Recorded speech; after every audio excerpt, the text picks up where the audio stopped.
Good morning. पिछली video में मैं आप लोगों को महाभारत की एक सांझ एकांक की पढ़ाई थी और अभ्यास पुस्तिका में कुछ अवतरणों के प्रश्न उत्तर लिखने दी थी।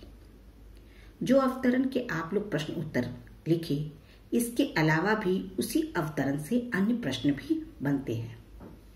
ध्यान दीजिए।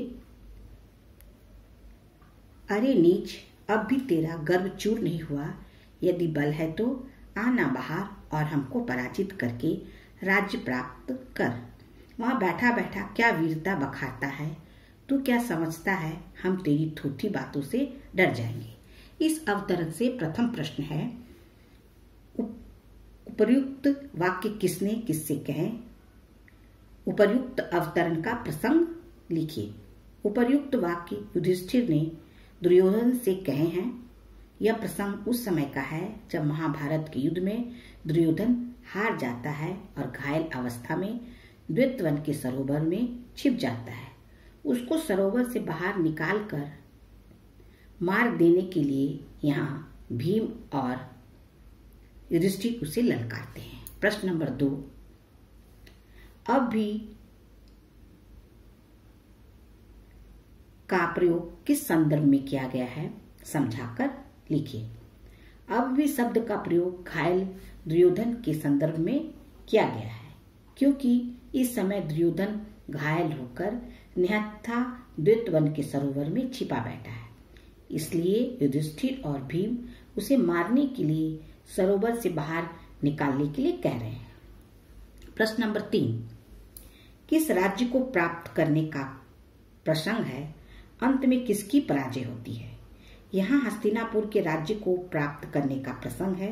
अंत में इस महाभारत के युद्ध में कौरव यानी दुर्योधन और उसके भाइयों की पराजय होती है, तब पांडवों की विजय हो जाती है।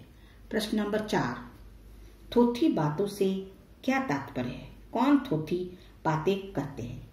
थोथी बातों का अर्थ है झूठी बातें, बेकार की बातें।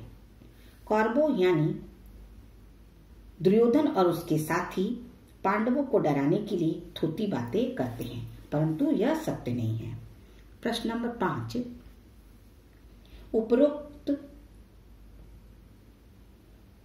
उपर्युक्त अवतरण के आधार पर पांडवों की विचारधारा पर प्रकाश डालें। यहाँ पांडवों की मानसिकता का पता चलता है। इससे यह सिद्ध होता है कि राज्य की प्राप्ति के प्रति पांडव भी कौरवों से कम महत्वाकांक्षी नहीं थे। युधिष्ठिर जैसा धर्मराज भी यदि घायल निहत्थे दुर्योधन को सरोवर से इस प्रकार बाहर निकालने को ललकारता है, तो यह पांडवों की महत्वाकांक्षा नहीं तो और क्या है।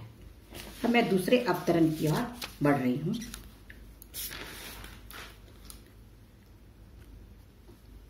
अरे पामर, तेरा धर्म तब कहाँ चला गया था जब एक निहत्थे बालक को 7 महारथियों ने मिलकर मारा था, जब आधा राज्य तो दूर सुई की नोक के बराबर भी भूमि देना तुझे अनुचित लगा था। अपने अधर्म से इस पुण्य लोक भारत भूमि में द्वेष की ज्वाला धधका कर अब तू धर्म की दुहाई देता है। धिक्कार है तेरी ज्ञान को, धिक्कार है तेरी वीरता को। प्रश्न नंबर 1, पामर किसके लिए और क्यों कहा गया है।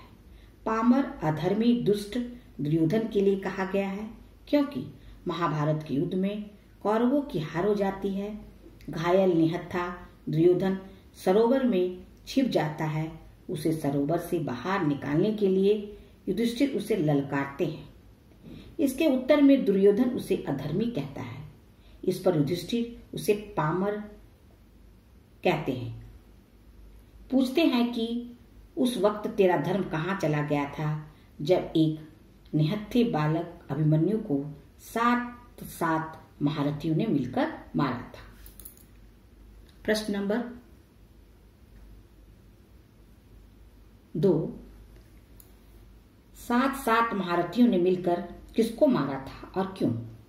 7 महारथियों ने अर्जुन के पुत्र अभिमन्यु को मिलकर मारा था। कौरवों ने युद्ध में चक्रव्यूह की रचना की थी। इस चक्रव्यूह को अर्जुन के सिवा कोई दूसरा तोड़ नहीं सकता था।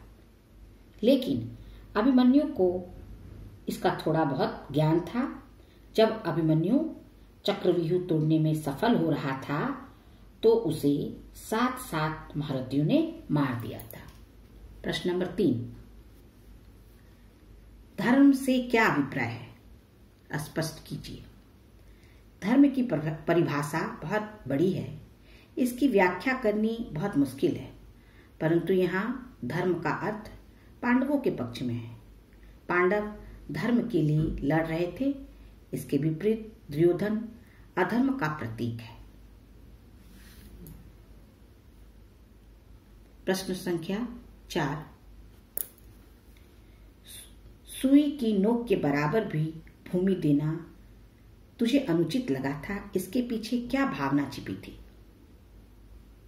युद्ध से पहले पांडवों ने कौरवों से अपने हिस्से का आधा राज्य मांगा था ताकि इस विनाश लीला को टाला जा सके, परंतु उस समय राज्य के मद में चूर दुर्योधन सुई की नोक के बराबर अर्थात 1 इंच जमीन उन्हें देने को तैयार नहीं हुआ था।